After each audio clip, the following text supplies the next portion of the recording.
네, 이제 오늘 세 번째 코너 마우스 복싱 시간이 돌아왔습니다.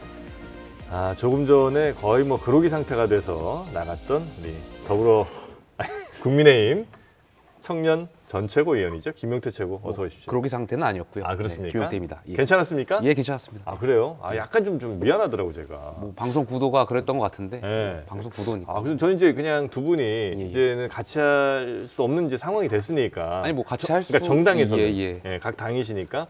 그래서 좀 이렇게 한번 같이 이야기 나누시는 그럼요. 시간. 저희 뭐 계속 전화 연결하고. 네, 그렇죠. 사적으로 또 통화하시잖아요. 그죠? 예. 그래서 방송에서 뵈면 어떨까 이제 그게 좀 궁금했었는데.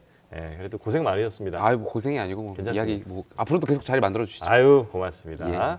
자, 그리고 그 모습을 아주 고소하게 팝콘 드시면서 구경하셨던 우리 하은기 더불어민주당 전 상근 부대변인, 어서 오십시오. 예, 안녕하세요. 네, 보셨습니까? 예, 밖에서 이제 폭군 세력이랑 게릴라군이 티격태격하는 거 보니까 폭군 세력과 게릴라. 누가 폭군이고 누가 게릴라예요? 여기가 이제 폭군 세력이고 김용태가 폭군 세력. 못 견뎌서 나온 이제 게릴라군이라 게릴라군 천하람. 네, 티격태격하는 거 보니까 흡족했습니다. 이 내전 상황을 보는 게. 네, 더불어민주당도 지금 쉬운 상황 아닌 것 같은데. 아주 어려운 상황이죠. 그렇죠. 네. 자, 일단 오늘 뭐 몇몇 주제들이 좀 있긴 한데요. 국민의힘 네. 지금 이제 이렇게 갈라지는 거죠, 이렇게 보면. 갈라졌죠 이미. 그렇죠. 예. 갈라진다고 보는 거죠. 탈당을 했으니까요. 네네네. 예. 민주당도 지금 탈당 예고인데 뭐 사실상 돌아올 수 있는 강을 건너신 거죠, 이 대표님, 이낙연 전 대표는. 그렇죠. 이게 역사에 보면은 이제 세상이 혼란할 때 네. 일어나는 일인데 이제 좋은 영어로 하면 곤웅할거라고 하고. 네. 그냥 있는 그대로 얘기하면은 그냥 뭐 게릴라군의 창궐 이렇게 얘기를 하는데 아사리판 뭐 이런 거. 아사리판 뭐 게릴라군의 창궐 이렇게 해서 이제 네. 서로 진치고 있어가지고 아니 누가 그럼 이땅 본인은 볼까? 폭군 세력이에요, 게릴라 군 세력이요. 나는 낭인이지 그냥. 네. 뭐예요, 낭인? 소속이 없어요? 그래서 소속은 있는데 네. 여기서도 저기서도 그냥 뭐 크게 관심 없으시구나. 약간 누상철에서 돗자리 짠다는 느낌으로 네. 지금 앉아 있는 것이고. 근데 지금 민주당이 원칙과 상식 네. 지금 조응천 의원 같은 경우가 내일 탈당 예고했죠? 아니 근데 오늘 북콘서트하는데 저한테 오라고 하더라고요. 네. 그래서 제가 방송 때문에 죄송합니다 했는데 저는 말씀드렸어요. 지금 이재명 대표가 병원에 입원해 있으니 지금은 아니다. 그런 계획이 있더라도 좀 이 완급 조절을 하시면서 이제 그 발표하시거나 하는 게 낫겠다라는 생각인데 근데 본인이 그런 조언을 할 정도가 됩니까, 위치가? 저는 두루두루 친하긴 합니다. 원칙 상식 의원들하고 자리를 함께 많이 그래요? 하더라고요. 두루두루 친하긴 하고 가깝게 지내서 형님 지금은 아닙니다, 이런 얘기를 하셨다고요? 뭐 할 때 아니 그러니까 뭐 의견을 들을 수 있잖아요. 할 때. 네. 지금 그래도 혹시 무슨 이 타이밍을 생각한다면 네. 당에 너무 뾰족하게 각 세우는 것보다는 좀 정돈을 하면서 가는 게 좋지 않겠냐라는 생각인데 네. 내일 뭐 하실지 안 할지까지는 모르겠습니다. 근데 이미 저 말을 뱉어놓으셔서 네. 안 하기도 애매하게 됐어요. 아니 뭐 그 주워 담으면 되죠. 담을 수 있습니까, 그거? 아이고 뭐 정치권에서 뱉은 약속 안 지키는 거야 트렌드인데 그냥 그게 무슨 트렌드? 좋은 쪽으로 바꾸는 건 괜찮아요. 내가 이걸 하려고 했으나 네. 지금 상황을 봤을 네. 때 지금 얘기하는 건 되게 부적절하다. 이거를 약속을 뱉었는데 안 좋은 쪽으로 말을 바꾸면 비판을 받지만 좀 좋은 쪽으로 지금 상황 보니까 내가 이렇게 뱉어놨으면 죄송합니다 하는 거는 괜찮거든요. 근데 그래서 다른 의원님들이 모르겠는데 조홍천 의원님은 제가 알기로 굉장히 자존심도 세고 맞습니다. 또 굉장히 이런 어떤 뱉은 말에 대해서 좀 지키려고 하는 그러한 의지가 굉장히 강하신 분이어서 그래요? 되돌리기는 좀 어렵지 않을까. 근데 그래도 조금 남의 말 잘 귀 기울여 듣는 사람이기도 하거든요. 저는 글쎄 지금은 좀 급해 보일 것 같다. 대중들이 그렇습니까? 봤을 때. 예, 네. 뭐 제가 결정하고 이럴 건 아니지만. 네. 그렇습니다. 좋습니다. 그러면 어디 민주당부터 갈까요? 아니면 국민의힘부터 갈까요? 국민의힘부터 가시죠. 국민의힘부터 여당 갈까요? 먼저. 네. 국민의힘이 뭐 좋은 게 별로 없는 것 같은데 지금 상황은. 뭐 우려도 많고 우려도 기대도, 많고. 기대도 있고. 공관위원장 조금 전 뉴스 나왔습니다. 공관위원장 이제 브리핑에도 말씀드렸습니다만 사실상 펜츠 위원장 아니냐, 바지 사장이라는 의미겠죠. 네. 그래서 그러니까 실권이 없는 공관위원장 아니냐는 이제 비판이 좀 있습니다. 뭐 여당의 특수성에 따르면 과거에 저희가 공천을 잘 못한 부분이 있었고 지금 수직적인 당정 관계에서 아마 많은 분들이 이제 또 법조인이 오신 거에 대해서 굉장히 우려를 하고 있는 것으로 알고 있습니다. 그 지점에 있어서 저도 동의 가는 부분이 있고요. 다만 뭐 일단은 처음에 오셨을 때 당내에서 많은 의원들하고 접점은 없었던 분인 것 같아요. 약간 정치인 출신이 아니다 보니까 아니죠. 보통 공관위원장이 오시거나 공관위원들이 딱 발표되면 정치인분들이나 기자분들 다 연결관계 네트워크 확인하거든요. 네. 어떻게든 조금 더 이렇게 알게 되는 분들이 있나 없나. 유일한 연결 관계가 제가 보니까 천하람이에요. 천하람 위원장이 제자였대 예전에. 학연으로 반대로 또 해석하면 그러다 보니까 더 공정하게 하실 수도 있다라고 이제 좋게 해석을 하면. 그러니까 그분이 하는 것 같고. 공정하거나 혹은 공정하지 않거나 할 실질적인 권한은 있어요? 공관위원장은 당연히 실질적 권한은 있죠. 그래요? 왜냐면은 뭐 예를 들면은 정말 과거에 저희가 공천 어떤 대통령실이나 청와대에서 이런 개입이 있다고 하더라도 예를 들면 공관위원장이 어떤 룸이 있고 권한들이 있잖아요. 뭐 네. 경선을 붙인다고 했을 때 이게 양자 구도냐, 삼자 구도냐, 사자 구도냐에 따라서 1등이 바뀔 수 있는 어떤 그런 것들이 있는데 이런 네. 프로세스를 다 공관위에서 짜는 거잖아요. 민주당이나 국민의힘이나 이 공관위원들 그런 파워가 있는 거기 때문에. 파워 있습니까? 그 상상을 해보시면 돼요. 공관위원장이랑 비대위원장이랑 싸웠을 때, 이를테면 의견 충돌이 일어났을 때 사람들이 누구한테 기울 거냐. 그래서 상상을 했을 때 공관위원장이 힘이 있다고 판단되면, 그러니까 이를테면은 뭐 청와대나 용산에서 내려꽂은 공관위원장이다. 뭐 오히려 비대위원장이 바지다. 이러면 공관위원장 쪽으로 가고요. 근데 아니다. 비대위원장이 다 알아서 하고 그냥 앉아 있는 거다. 하면 네. 비대위원장 쪽으로 갈 거거든요. 뭐 한동훈 위원장이랑 지금 공관위원장이랑 만약에 의견 충돌이 있을 때 우리 김명태 최고위원은 어떤 선택을 할 것인가? 그러면 뭐 대충 상상해 보면 답이 나온다? 답이 나오죠. 네. 아직 뭐 공관 시작도 안 했는데요. 네. 왜 이렇게 또 약한 아니, 모습이야? 늘 저희가 여당일 때 이 네. 공천에 대해서 여러 가지 자문들이 있었고 네. 잘못해가지고 전직 대통령이 탄핵까지 이끌었던 네. 굉장히 안 좋았던 선례가 있잖아요. 그래서 여기에 대해서 우려가 분명히 당원들이 있는 건 사실이죠. 알겠습니다. 일단 뭐 공관위원장은 뭐 크게 뭐 이슈될 건 아닌 것 같고 보니까 네. 뭐 큰 권력이 있는 분은 아닌 것 같은 가능성에 네. 무게를 네. 좀 두신 것 같습니다. 네. 그러면 저 김경률 리스크 한번 좀 얘기 좀 해볼까요? 저는 어제 네. 그 나오셔가지고 김경률 이제 비대위원께서 네. 여사 리스크를 말씀하셨잖아요. 그러니까 혹시 뭐 아마 아시겠습니다만 그 김경률 회계사라고 아주 이쪽 업계에서 유명한 분이 계신데 그분이 이제 정치에 관해서 굉장히 쓴소리 이거 많이 내는 분이죠. 그리고 본인이 하고 싶은 얘기 예전에 뭐 조국 사태 때도 그랬고요. 굉장히 뭐 강하게 얘기를 많이 하는 분인데 그 이분이 비대위원으로 국민의힘 비대위원 오셨길래 야 이거 괜찮을까 이제 생각을 했어요 저도. 예. 근데 아니나 다를까 바로 김건희 리스크 6글자를 또 언급을 하면서 이 얘기는 비대위원이 못하는 거 아닌가 했는데 얘기를 하더라고요. 예. 이렇게 되면 어떻게 되는 겁니까? 저 같은 이제 원외 인사들이야 뭐 네. 방송에서 김건희 여사 리스크에 대해서 여러 번 말했지만 사실 지도부 체제에서 지도급 인사가 말씀하셨던 거는 처음 아닌가에 대한 생각이 있어요. 네. 김기현 대표 체제에서 최고위원들이 이러한 김건희 여사에 대한 리스크를 언급한 적이 없었던 걸로 제가 기억을 해서 김경률 위원께서 저는 말씀하신 거에 대해서는 저는 여태까지 우리 당이 이걸 못 말했다라는 것 자체가 좀 되게 민주적이지 않다. 민주적이 않다라기보다는 거의 되게 권력에 쫓았구나. 여기에 대해서 비판할 지점이 있는 것 같고요.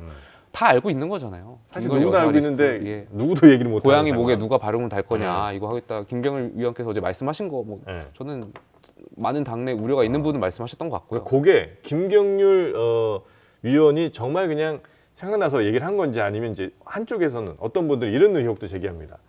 한동훈 비대위원장이 직접 자기 입으로 김건희 리스크를 얘기할 수가 없으니 그런 말을 할 수 있는 사람을 데려와서 그 사람을 뭐 시켰다기보다는 그 사람이 그런 얘기 할 사람을 데려온 거 아니냐. 그러니까 이런 게 있어요. 네. 그러니까 보통 우리가 당 대표랑 비대위원장을 같다라고 보는데 네. 최고위원하고 비대위원은 같다고 보는데 달라요. 최고위원은 선출직이거든요. 그렇기 때문에 사실 발언이나 통제가 잘 안 돼요. 오히려 더 자유로운 게 최고위거든요. 네. 최고위원들은 당대표 견제하기도 하고. 근데 비대위는 비대위원장이 비대위원들 다 선임하는 거예요. 그러니까 때로는 과거에 저희 과거 비대위원장 같은 경우는 비대위원들의 발언을 통제하기도 했고요. 네. 발언하기 전에 이 수위를 조절하기도 했고 그런 회의를 더 많이 했어요. 네. 그러니까 비대위원들은 선출직이 아니고 비대위원장이 지명하다 보니까 어떻게 보면 비대위원장과 함께 가시는 분들이기 때문에 저는 김경률 그 비대위원의 말씀은 어느 정도 한동훈 위원장하고도 좀 사전에 교감이 있지 않았을까에 대한 생각이 있고 그게 전략적으로라도 네. 약간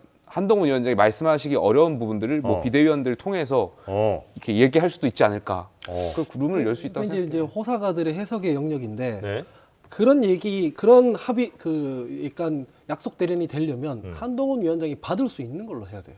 이를테면 일성이 그거잖아요. 이거 악법이다, 안 받는다. 얘기를 했잖아요. 특검법은 악법이다. 예, 내가 직접 말하기는 곤란하지만 다른 비대위원이 말했을 때 못 이기는 척 받을 수 있는 걸 해야 되네요. 근데 이건 그게 아니군요. 그 그런 이슈가. 구조가 아니죠. 한동훈 위원장은 오히려 이렇게 생각할 거예요. 역시 386 운동권들은 청산해야 된다 이렇게 생각할 거예요. 아 김경률 회계사. 왜냐하면 본인이 나와서 처음에 했던 얘기가 386 운동권들 청산해야 된다 이런 얘기 해놓고 네. 뭐 민경우, 김경률 이런 전향한 그런 운동권들을 받았단 말이죠. 네. 이게 모순되잖아요. 그래도 전향했으니까 괜찮겠지 생각했는데 지금 운동권들이 비대위원들 다 지금 사고치고 있잖아요. 아 역시나. 그래서 운동권 이렇게 안 되겠다 이런 생각이 더 강화됐을 것이다. 아무도 주장하지 않지만 저는 보면서 그 생각을 했습니다. 아 그래요? 그러면 김경률 회계사의 이런 발언은 한동훈 위원장이 전혀 생각하지 못했을 발언이다. 예, 그냥 원래 하던 대로 하고 있는 것이다. 이렇게 아니 뭐 봅니다. 일반적인 중도층에 있는 국민들이 누구나 인지하고 있는 부분을 비대위원께서 지도급 인사가 말씀하셨다라고 해서 이거를 뭐 칭찬하는 거 자체도 좀 웃긴 상황인 것 같고요. 네. 왜냐면 저는 우리가 선거에서 이기려면 중도층에 이겨야 되는데 이건 중도층 국민들이 생각하고 저는 크게 다르지 않다고 생각해요. 네네네. 김경률 위원의 말씀은 그래서 결과적으로 지금 여사특검에 대한 거부권이 있었고 여기에 대해서 사실 이관섭 실장이 말하는 것도 사실 적절하지 않았다라는 비판들이 있잖아요. 그래서 국민들이 듣고 싶었던 거는 대통령의 입을 통해서 우리가 직접 듣고 싶었던 거예요. 네네. 거부권을 사용할 수 있다라는 것이 많은 언론들의 추측이 있었고, 그럼 왜 사용해야 되는지에 대해서 국민들께 좀 설득을 하고, 그리고 결국 본질적인 것은 이게 악법이냐 아니냐를 두고 따지는 게 아니라 네. 어쨌든 여사의 리스크가 있었다라는 게 본질인 거잖아요. 이것 때문에 지금 우리가 특검에 어떻게 보면 이거 가지고 정쟁이 있는 거고요. 여기에 대해서 어쨌든 대통령께서 유감이라든지 내 그 와이프 문제로 인해서 이러한 전국 상황이 이어진 거에 대해서 송구하다라든지 이런 말씀들을 국민들이 아마 듣고 싶지 그러니까 않았을까. 그걸 할 거라고 보세요? 당위적으로는 하셔야 된다라고 제가 계속 말씀을 드리고 있는데 안 할 거란 얘기잖아요. 그게 당위적으로는 해야 되는데 글렀다. 하셨으면 좋겠어요. 하셨으면 좋겠다. 희망. 네, 희망사항으로 하면 하셔야 된다라고 봅니다. 하면 선거에는 도움이 좀 돼요. 선거에 도움이 되고 안 되고를 떠나서 떠나서도. 국민들이 원하는 지점이 그 지점이잖아요. 솔직한 거. 그냥 솔직하게 말씀하시면 되잖아요. 자, 예를 들어 사과했어요.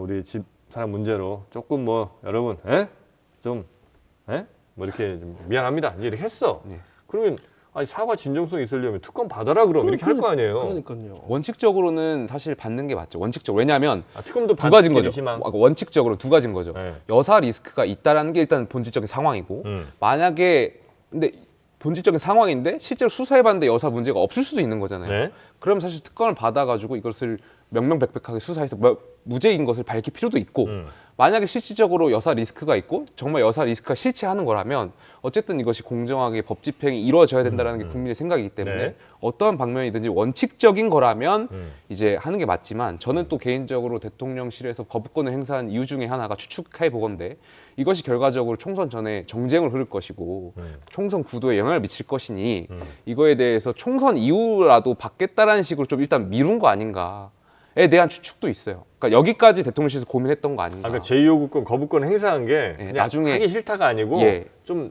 뒤에 하자. 추측적인 측면 거기까지도 대통령실이 고민했던 거 아닌가. 그런 판단이 있었던 거 아닌가. 참 깊게 생각하시네요, 그죠? 그런 거 치고는 10분 만에 제2요구권을 행사했기 때문에 10분 정도의 고민을 했다. 이렇게 고심이 전혀 없었다. 아니면 그거는 10분이 아니고 오래전부터 여기에 대한 그 패스트트랙을 태웠기 때문에 이게 올 있잖아요. 거라는 걸 알고 제가 있었으니까요. 여러 군데에서 제가 리스크를 감수하고 얘기하는 건데 전선을 잘못 긋고 있어요. 그러니까 누구의 리스크를 감수한다는 거예요? 저의 개인의 리스크. 비율을 어떻게 할 거냐면 지금부터 본인이 누가 한다고 그 리스크를 얘기합니까? 욕을 그래도 먹으니까. 욕할래도 이름을 잘 모르는데 어떻게 그건 다행이네요. 하헌기 부대변인입니다. 네. 조국 장관 사태가 있었을 때 네. 저희가 그때 전선을 어떻게 그었었냐면 네. 이거 야당이 지금 공격하는 거다. 우리 야당이랑 싸우고 있다. 이렇게 생각했거든요. 근데 사실은 저희가 야당이랑 싸우는 게 아니라 대중이랑 싸우는 거였어요. 국민과 싸웠다. 예. 지금도 마찬가지인 게 지금 김건희 여사 특검에 대한 찬성 여론이 되게 높잖아요. 근데 그게 민주당 때문이 아니에요. 민주당은 국민들의 신뢰를 받지 못하고 있어요. 민주당이 뭐 이거 무슨 주장한다고 해서 국민들이 거기에 부안 애동하거나 그 말 듣고 하는 게 아니라 국민들이 각자의 판단으로 이게 필요하다고 하는 거거든요. 근데 한동훈 위원장이라든가 지금 뭐 대통령실이라든가 거기서 나오는 메시지들이 뭐냐면 네.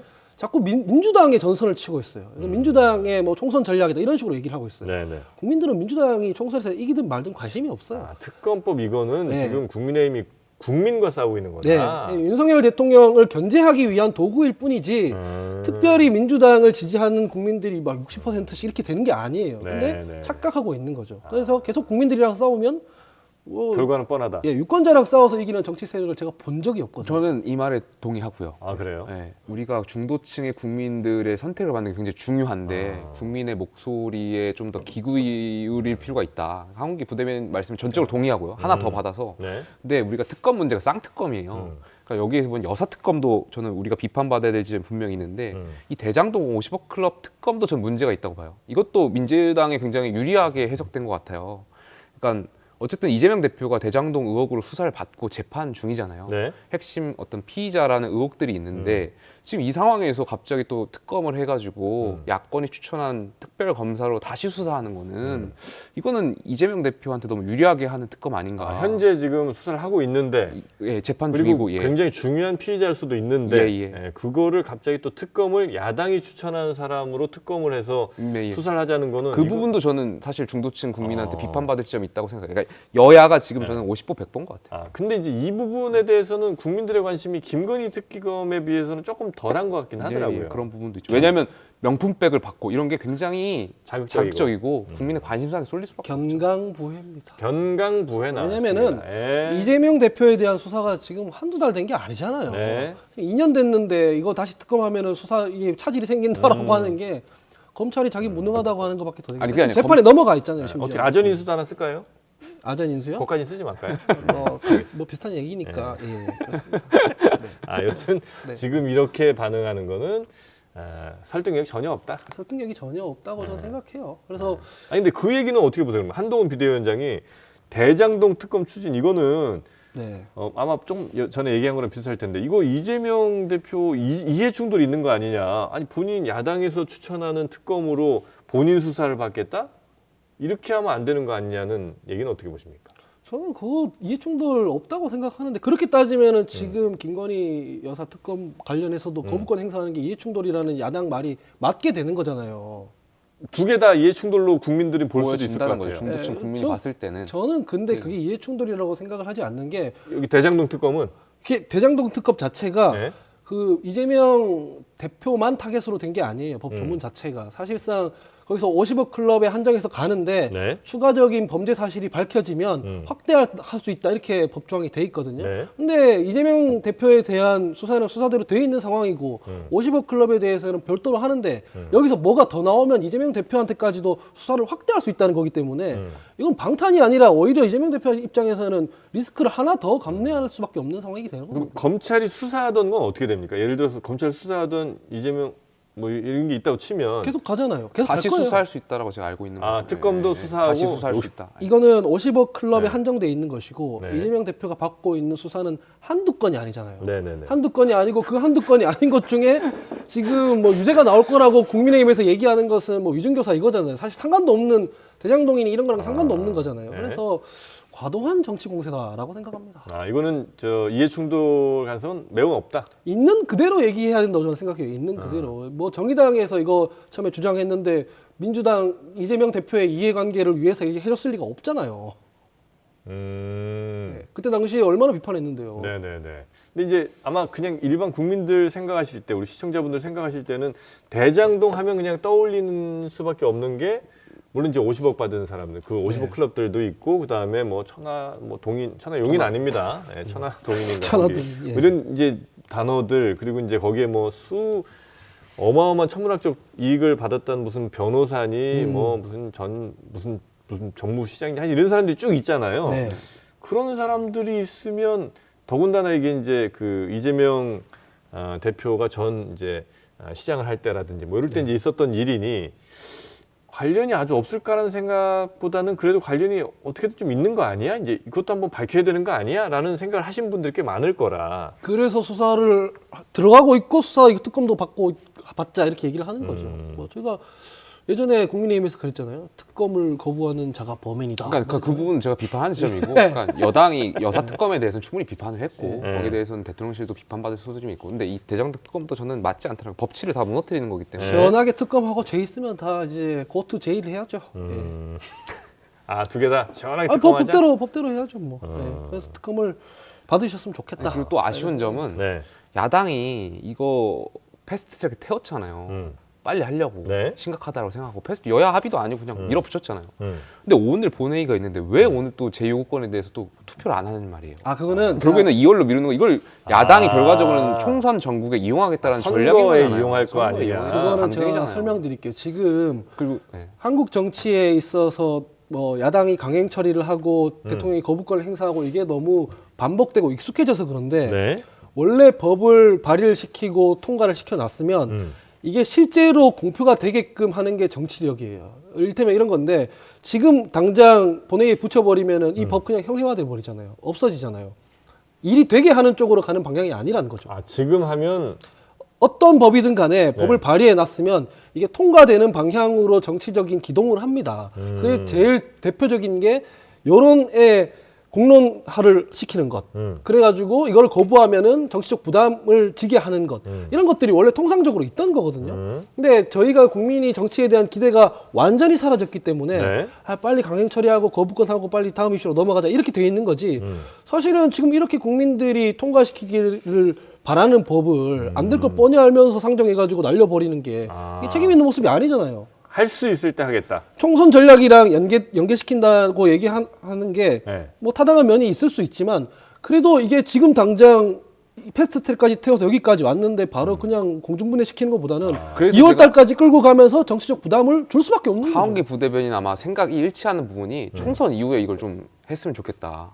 이 법안에 대해서. 한기 부대변인 그렇게 생각하세요? 총선 이후에 하자고 하면 할 거예요. 제가 그러니까 저는 했으면 좋겠어요. 총선 이후에. 그러니까 전 물어보는 게 이거예요. 국민의힘에 제가 그러면 독소조항 제가 원내가 아니어서 뭐 제가 여기서 말씀드리는 게 두 분이 결정할 권한 결정할 권한이 전혀 없는데 제가 이제 국민의힘의 입장을 물어보자면 이게 패널들한테 물어보면 그럼 독소조항 그거 개정하고 난 뒤에 총선 이후로 미루면은 적극적으로 찬성해야 된다고 하고 다니실 거예요. 그러니까 그건 좀 저는 총선 이후에 그걸 개정해서라도 받아야 된다고 생각해요.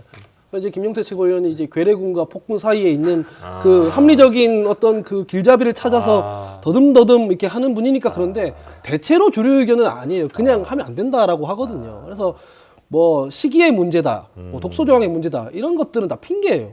그게 진짜 문제면 합의 들어가면 돼요. 이거 개정해서 하자 그러면 하면 되거든요. 안 하잖아요. 2월로 가신 거는 국민의힘 어느 정도 공천 좀 이렇게 되는 거 보고 그거는 지금 언론에서 많이 나오는 이탈표가 실제로 발생했을 때 그거는 직접적인 이제 압박인 것이고 간접적인 압박도 있는 거예요. 2월달 총선 앞두고도 이거를 지금 이런 식으로 뭉개면은 정치적 부담이 커지니 총선 생각해서라도 전향적으로 할 수밖에 없지 않겠느냐. 이런 정치적 수도 계산할 수밖에 없는 전략적인 거죠. 선택이네요.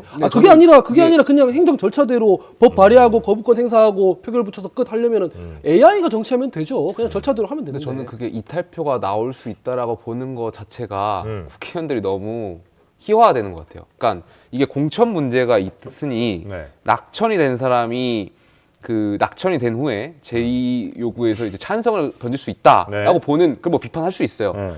근데 실제로 낙천됐다고 하더라도 만약에 이게 처음 본회의에 왔을 때는 반대하다가 이걸 낙천된 후에 찬성을 던지면 국회의원 스스로가 방증하게 되는 꼴이 되는 거죠. 내가 공천 때문에 이 법안에 대해서 생각이 바뀌었다라고 인증해버리는 꼴이 되는 거니까 그런 경우에, 그거는 참 국회의원 스스로 너무 그런 경우일 수도 있고 저희 민주당으로 치면은 체포동의안 넘어왔을 때 어쨌든 가결해버린 사람들이 있잖아요.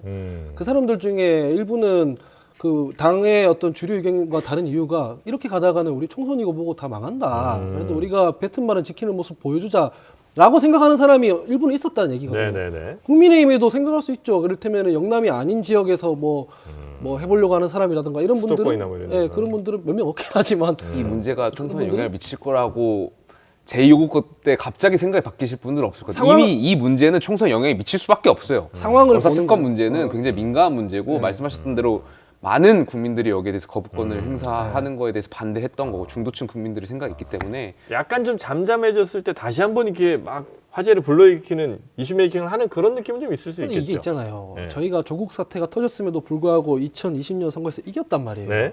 그게 이슈가 끝난 게 아니라 효과로 돌아오게 마련이에요. 이거 그냥 원칙적으로 할 수밖에 없어요. 거부권 받고 수사 받자 해야 이게 해소가 되는 문제지. 우격 다짐으로 가면은 그때 그 순간은 모면할 수 있어요. 근데 결국 다 돌아오게 돼 있다는 말씀을 드립니다. 이건 뭐 그러니까 이 특검 관련해서는 사실 두 분이 아주 의견 차이가 크진 않은 것 같아요. 네, 다른 예. 이슈들에 비해서. 저는 가방 받은 것도 수사해야 된다고 생각하는 사람이에요. 일단 그건 고발이 들어갔으니까 전 네. 이것도 그러니까 특검보다 네. 명품백이 아마 네. 국민들이 더 관심 가지실 거예요. 아. 사실 이 도이치모터스 주가 조작은 네. 그러니까 많이 이제 국민들이 느끼시기에 명품백은 딱 직관적이잖아요. 그리고 그 장면들이 뭐 몰카인지 뭔지 잘 모르겠지만 어쨌든 찍혔잖아요. 우리 한동훈 그러니까 여기에 위원장님이 대해서 굉장히 관심 사항인 거죠. 우리 한동훈 위원장님이 그 야당에 대해 잘 하는 말씀 있잖아요. 뭐죠? 생생하게 녹음 파일을 내가 들었다 이런 얘기 하잖아요. 영상으로 생생하게 범죄 현장이 그 녹화가 돼 있었다 이런 얘기 막 민주당이었으면 했었을 거란 말이죠. 근데 이걸 보면서 국민들이 검사 생활하면서 이렇게 명확하게 증거가 나온 적이 별로 없습니다. 너무 명확하잖아요, 이거는. 그래서 이 태도를 보고 국민들이 이제 평가를 할 거다라는 거거든요. 그러니까 과연 이거에 전반적으로 대해서. 김경률 네. 위원이 말씀하신 네. 그 문제가 네. 사실 많은 국민들이 인지하고 있는 문제입니다. 그 김경률 그 위원이 지난번에 민주당 정부에서 민주당이 내로남불 하고 하면 막 페이스북에 썼어요. 엄청 했어요. 키읔 이러면서 막 썼거든요. 네. 곧 그렇게 되실 거다라고 제가 좀 기다려보면 되겠군요. 네, 좀 기다려보면. 예. 네. 요거 하나만 그럼 더 확인하고 좀 마무리할까 싶은데 지금 저 정봉주 민주당 교육연수원장인가요? 네, 저희 방송에도 한번 나오셨는데 네, 결국 이제 강북을로 네. 저희 방송에서도 그게 물어봤거든요. 강북을해요? 그랬더니 가만히 계시더라고요. 그랬고 강북을 맞죠? 그랬더니 아니에요. 이렇게 하시는데 결국 강북을로 가요. 네. 강북을에 아마 박용진 의원, 현역 의원 네. 지역구죠? 네. 그러면서 이제 한 얘기가 검찰 독재와 맞서야 할 때 당대표와 맞서고 윤석열 정권을 비판해야 할 때 내부에 총질한 의원들은 더 이상 민주당을 대표할 수 없다. 민주당답지 않은 분이 많은데 그중 한 분의 지역을 선정한 것이다. 더불어민주당이 168석 160석이 넘으니까 네. 다 현역들이 있어가지고 어쩔 수 없이 현역들이랑 붙어야 되는 상황은 맞아요. 이걸 네. 뭐 자객공천이다 이렇게 하는 거는 과도한 얘기라고 저는 생각합니다. 그런데 거기 출마하는 선수들이 그래도 자기가 5천만 공동체를 좀 고민해 보겠다고 나서는 사람들이 네. 말하는 정치적 비전, 국가적 과제 이런 게 고작 내가 친명이다 이거 하나밖에 없냐 라는 점에서 좀 한심한 구석이 있죠. 정봉주 의원 한심하다. 정봉주 의원이 아니라 내가 이재명을 지킬 사람이다 라는 거를 정치적 어떤 비전 삼아서 출마하겠다는 사람들이 한심한 구석이 있습니다. 예전에 문재인 대통령이 임기 말에 그 언론에서 여기 JTBC였을 거예요. 네. 그 왜 문재인 대통령 지키자 이런 사람들이 많은데 어떻게 생각하시나요? 네. 그러니까 대통령이 뭐라 그랬습니까? 지키기 뭘 지킵니까? 선거 때문에 하는 거죠. 이랬거든요. 실제로 그 정치인을 지킬 수 있는 것은 그 정치인의 지지율밖에 없습니다. 지지를 해줘서 당선이 되면은 그 사람이 지켜지는 것이고 국민들이 지지 안 해주면 어떻게 그 현역 의원들이 지킵니까? 사실은 본인들이 국가를 어떻게 하고 사회를 어떻게 하고 이런 얘기를 해야지. 내가 어떤 권력자를 지키겠다. 내가 더 친하다. 너 왜 민주당 내부에 쓴소리를 했느냐? 이게 왜 정치적 비전이라니 여기죠. 아니 그러면 지금 이분들은 아마 이분들을 지지하는 또 많은 당원들도 그 생각 하실 텐데 네. 지금의 시대 정신, 지금 가장 뭐 하는 것들을 해야 되지만 가장 우선적으로 해야 될 게 이분들 생각은 윤석열 정권을 빨리 몰아낸다 이제 이런 거란 말이에요. 네. 그러기 위해서는 무조건 열심히 투쟁하는 사람이 우리 민주당의 국회의원이 되는 게 지금 당장 급한 시대 정신이다 이렇게 생각을 해서 지금은 이재명 대표를 열심히 지키고 윤석열 정권을 열심히 비판하는 사람이 국회의원이 돼야 된다. 그 모든 비전에 앞선다. 지금 아마 이런 생각들 하고 계신 것 같은데. 본인 개인의 이익이죠, 그거는. 왜냐면은 네. 실제로 민심은 뭐냐면은 윤석열 대통령에 대한 부정평가율이 높아요. 한 60% 되죠. 네. 그러니까 구체적인 수치는 뭐 그렇겠지만 그 중에서 민주당 지지율을 보면 흡수를 못 해오고 있어요. 그러니까 지금 민주당을 지지하거나 민주당을 대안으로 삼는 게 아니에요. 네. 이게 상대적인 평가고 절대적인 평가로 봐도 민주당이 지난 과거에 우리 당이 지지받았던 모습이나 아니면은 우리 당 정부가 받았던 지지율만큼도 회복을 못 하고 있어요. 이게 시대 정신이 윤석열 대통령 비판하는 거니까 우리는 그것만 한다? 그렇게 해서 지지를 못 받고 있잖아요, 지금. 근데 이분들은 민주당 저 지지자들한테 지지를 받고 있다고 생각을 하니까. 지지자들한테는 받겠죠. 네. 그러니까 참 저는 안타까워요. 그러니까 국민이 네. 어쨌든 윤석열 정권에 5년의 시간을 부여한 거잖아요. 헌법상 정통하고 합법적인 시간을 준 거잖아요. 그럼 물론 지금 그때 뽑았을 때 윤석열 대통령을 뽑았을 때 그 마음과 네. 지금 윤석열 대통령의 어떤 국정 운영한 방식이 마음에 안 들 수는 있어요. 네. 국민들 중도층이 있을 때. 그래서 이게 지지율이 아마 표출되는 걸 텐데 그렇다고 해서 그러면 그 정봉주 의원 같은 분들은 뭐 대통령 끌어내리자는 거예요? 저는 이해할 수가 없는 거예요. 그러니까 결과적으로 대통령이 더 좋은 방향으로 국정을 운영하실 수 있게 운영할 수 있게 중도층에 그리고 많은 국민들이 염원하는 그 방향으로 생각을 바꿀 수 있게 역할을 해야 되는 게 정치인 거잖아요. 그게 국민을 위한 정치고요. 그러니까 저는 민주당에서 이것을 뭐 끌어내리자, 뭐 탄핵하자, 뭐 이런 발언들 할 때마다 그러니까 이게 무슨 누구를 위한 정치를 하려고 하는가? 검찰권 남용을 비판할 수 있죠. 비판 당연히 할 수 있죠. 그 비판하는 게 잘 되는 방향으로 하라고 비판. 제가 말씀드리는 거는 강북을에 사는 주민이라든가 뭐 강서구에 사는 주민이라든가 이분들이 윤석열 대통령의 비판적인 게 검찰권 남용 때문이겠어요. 전세 사기 문제에 대해서 아무런 조치도 안 하는 것 때문이겠어요. 본인이 얘기를 하려면은 윤석열 대통령 물러나라 이것만 있는 게 아니라 네. 물러나고 내가 했을 때 뭐 할 건데 이 얘기를 대답을 해야 될 거 아니에요. 근데 지금 모든 시대 정신은 윤석열 대통령 몰아내자 이거 하나만 있으니까 네. 그래 너희는 그러면 권력의 안티테제로 견제 열심히 해라. 여기까지만 머무는 것뿐이고 대안 세력으로서 지금 선택을 못 받고 있거든요. 근데 이거 수권 정당 하겠다면 이거 고민해야 되는 부분이다라고 생각하죠. 그러니까 물론 이제 제가 했던 발언 중에 정봉주 의원이 뭐 탄핵하자 이런 발언을 했다라는 게 아니라 그런 식으로 이제 몰아내자라는 식으로 해석을 되는 거는 국민들이 봤을 때 뭐 일부 또 다른 의원들이 이제 탄핵 그런 발언을 얘기 하셨잖아요. 하기도 했죠. 네. 예. 그래서 지금 보면 이른바 친명의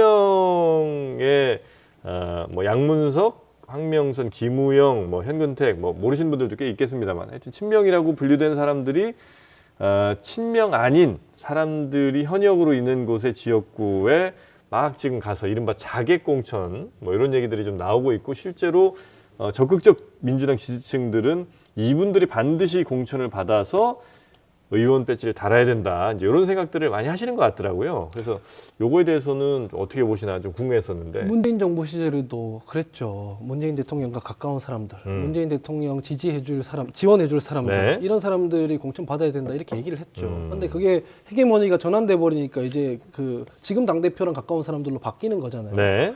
근데 우리 정치가 그런 식으로 작동하면 안 되고 안 된다. 본인이 어떤 비전을 가지고 있고 본인이 사회를 어떻게 바꾸고 싶고 이런 얘기로 평가를 받아야 되는 것이지. 아니 그러면 이건 내가 좀 반론 좀 제기하겠습니다. 네.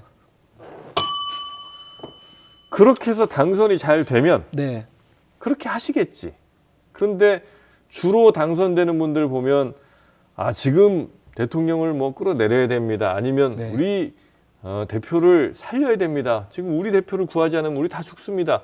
이런 식으로 이야기하는 분들이 더 많은 지지와 적극적 지지와 어마어마한 뭐 선거운동할 때도 얼마나 좋겠어요. 왜냐면 막 적극적 지지하시는 분들 요즘 같으면 이제 선거하는데도 안 오잖아요. 유세하는데. 네. 근데 이런 얘기 많이 하시면 선거 유세장에도 막 오셔서 열심히 피켓 들어주시고 하면 얼마나 힘이 됩니까? 네. 그러니까 이 얘기를 정치인들이 하는 거지. 아니 그러니까 지지자들이랑 싸우라는 얘기가 아니에요. 네. 근데 그 소위 지도자라고 하는 사람들이라든가 네. 정치인들은 방향을 제시하는 사람들이잖아요. 그러니까 지지자들이 그런 얘기를 하더라도 자기가 따로 별도의 방향이라는 거를 말을 해야 되는 건데 네. 근데 그게 없이 뭐 이재명 대표 지키겠습니다. 저는 당원들이 하는 얘기를 전부 충실히 수행하겠습니다. 이런 식으로 하면 결국 양당 혹은 각 정치 세력들이 자기 구심력에 빨려 들어가기 때문에 계속 비극적인 일들만 생긴다라는 얘기예요. 뭐 이게 지지받을 얘기 아니라는 건 저도 아는데 이게 지지받을 얘기 아니고 이 방송 끝나면 제 또 시작이다 이럴 건 뻔히 알지만 그래도 정치하는 사람들이 너무 자기 지지 기반에만 함몰돼 있어가지고 정치 자체가 지금 소멸하고 있잖아요. 제가 이제 그 비판을 이제 예를 들어 그분들한테 하면 그분들의 반응은 저 정책 정책 홍보지 봤니? 이러면서 거기에 다 있어. 정책도 있고 방향도 있고 비전도 있는데 그거 니네들이 안 보잖아. 그러니까 모르는 거고 왜 우리한테 정책 없고 비전 없다고 그래. 다 나는 있는데 너네들이 관심 있는 게 오로지 이쪽 뭐 누구 물러나라 혹은 누구 보이야 뭐 이런 얘기들만 관심이 있으니까 그거에 관심을 가져서 그런 걸 보는 거지. 사실 나 다 있다? 거짓말입니다.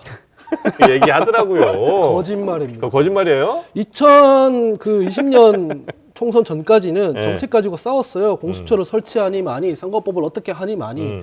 그전에도 무상급식 가지고 싸우고 그랬어요. 박근혜 대통령 출마할 때까지만 해도 화두가 뭐였냐면 실천을 못했지만 경제민주화를 하니 많이였고요. 그전에 문재인 정부 초기에도 소득주도 성장이 이게 경제적으로 맞냐 안 맞냐 이런 걸로 싸웠어요. 네. 본인들이 지금 그렇게 안 하는 거예요. 그 의제로 세팅을 안 하는 거지. 아, 난 다 얘기하는데 뭐 대중들이 언론이 안 써줘서 대중들이 거기 관심 가져서 난 그 얘기만 한다. 말도 안 되는 얘기입니다. 말도 안 되는 얘기? 본인들이 조회수 따라가는 거지. 무슨 의제를 제시했다고 그래요. 저는 딜레마인 것 같아요. 네. 여야 모두. 앞으로 새로 함께할 신당도 그렇고 이 극성 강성 지지층들에 대한 어떤 그러한 입장을 대변해야 하려고 하고 결과적으로 그런 강성 지지층들을 위한 누굴 지키겠습니다. 네. 누구를 위한 정치를 하겠습니다. 약간 이 공동체를 위한 민주공화정을 위한 어떤 상식적인 안을 내세우는 정책을 내세우는 사람보다는 뭔가 그 강성 지지층들의 입맛을 메우는 사람들만이 제가 느끼기에도 좀 원내 진입할 가능성이 높거나 성공했던 사례들이 더 많았던 것 같아요. 최근 요 며칠에는 더. 제가 아까 전에 그거는 좀 되게 딜레마인 것 같아요. 근데 정치인들이 결과적으로 정치인들이 판단해야 돼요. 결국에 그게 나쁜 아니 정치인들이잖아요. 근데 국민의힘은 그렇게 저희도 과거에 친박 열혈 지지자 별로 없잖아요. 과거에 아니, 저희 박근혜 정권 때도 예전에? 탄핵 때도 박근혜 예전에? 정권 지키겠습니다 했던 제가 진행자께서 아까 얘기했던 거에 발레를 하나 들자면 네. 지난 11월에 네. 제가 이렇게 그 왜 검사 탄핵한다고 한창 이게 열을 났을 때예요. 네네네. 근데 뭐 제가 그때 뭐라고 했냐면 네. 5월에 전세 사기 특별법을 통과시켰어요. 네. 급하니까 통과시키면서 6개월에 한 번씩 보완입법 한다 이랬거든요. 6개월 동안 피해자분이 또 목숨을 잃으셨어요. 예. 실제로 그게 피해 규모를 추산도 못하는 지경이거든요. 네네네. 6개월 지났을 때 11월 달에 그러면 보완입법 해야 될 거 아니에요. 안 했어요. 자기들이 한 게 뭐냐면은 검사 탄핵 이런 거에만 더 골몰하게 했단 말이에요. 입법을 안 했단 말이에요. 근데 그래놓고 뭐 나는 정책 민생하고 있는데 관심 없잖아. 이거는 되게 비겁한 얘기입니다. 아 그래요? 그럼 그런 적극 혹은 뭐 극렬 지지자들한테 한마디씩 하시면서 오늘 방송 좀 마무리하겠습니다. 그게 오히려 우리나라 정치를 좀 후퇴시킨다든지, 네. 네, 아니면 뭐 여러분이 있어서 제가 정말 너무 행복하다든지 어떤 말씀이든 좋습니다. 극렬 지지자분들이 죄가 있는 건 아니에요. 우리나라 유권자 중에서는 부적절한 얘기 하시는 분들도 있고, 아주 적극적 지지층들. 예, 합리적인 얘기 하시는 분들도 있고, 부적절한 얘기 하시는 분들도 있는데, 그분들은 다 유권자이시고 네. 주권자이잖아요. 네. 근데 그분들한테 그분들의 그 부정적인 어떤 얘기에 편승해서 인기를 끌려고 하는 정치인들이 문제인 거거든요. 여러분은 잘못이 없습니다. 유권자들이야 온갖 얘기 다 할 수 있죠. 불만을 얘기할 수도 네. 있고. 그런데 거기에 부안해동하는 이 사람들. 거기에 방향을 제시하지 못하고 네. 자기 개인의 이익을 위해서 사회를 혼탁하게 하는 그분들이 정신을 좀 차렸으면 좋겠다. 그거 이용하는 사람들. 네. 네. 혹시 이하 동문입니다. 이하동문입니다. 네. 이하동문 할 것 같아요.